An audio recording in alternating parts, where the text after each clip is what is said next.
अमेरिकी राष्ट्रपति Donald Trump की एक और नई धमकी सामने आई है। ट्रंप ने अब उन देशों पर अतिरिक्त 10% टैरिफ लगाने की धमकी दी है जो ब्रिक्स देशों की अमेरिकी विरोधी नीतियों का समर्थन करते हैं। ट्रंप का ये बयान ब्रिक्स देशों की तरफ से टैरिफ वृद्धि की निंदा किए जाने के बाद आया है। फिलहाल 17वीं ब्रिक्स समिट ब्राजील में चल रही है, जिसमें इस समूह से जुड़े देशों के नेता बैठक कर रहे हैं। तो WTO अभी उस ढंग से इफेक्टिव नहीं रह गया।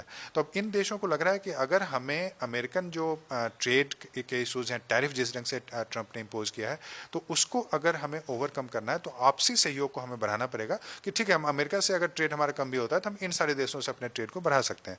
तो ये बहुत ही इंपॉर्टेंट एक तरह से संकेत है, एक मैसेज है पश्चिमी देशों को, खासकर ट्रंप को। और इसी कारण आपने देखा कि ट्रंप ने एक जवाबी ट्वीट भी किया है जिसमें उसको और टैरिफ बढ़ाने की कोशिश की है। दरअसल 17वें ब्रिक्स समिट में अमेरिका की तरफ से टैरिफ बढ़ाने की कड़ी आलोचना की गई थी और इसे विश्व व्यापार संगठन के नियमों का उल्लंघन बताया गया था। लेकिन अब ट्रंप के बयान ने अमेरिकी व्यापार भागीदारों पर नया दबाव डाला है। ट्रंप तो यह भी चाहते थे कि भारत इससे निकल जाए। उनके जो कॉमर्स सेक्रेटरी हैं वो पहले बोल चुके हैं कि भारत अगर ब्रिक्स के साथ रहेगा तो अमेरिका के साथ कैसे अच्छे संबंध होंगे।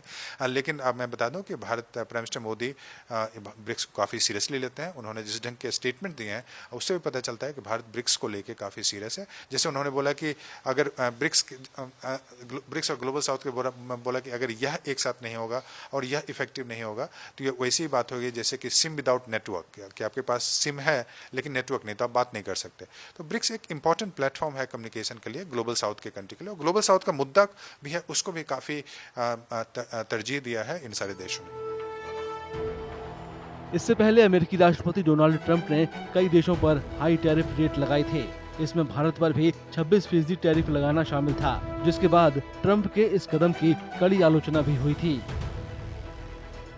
और अब ट्रंप प्रशासन व्यापारिक साझेदारों पर 9 जुलाई से पहले नए समझौते करने के लिए दबाव बढ़ाना चाहता है। ट्रंप ने पिछले हफ्ते ही कहा था कि वो कई देशों को लेटर भेजकर उन्हें आगाह करेंगे कि हाई टैरिफ 1 अगस्त से लागू हो सकते हैं।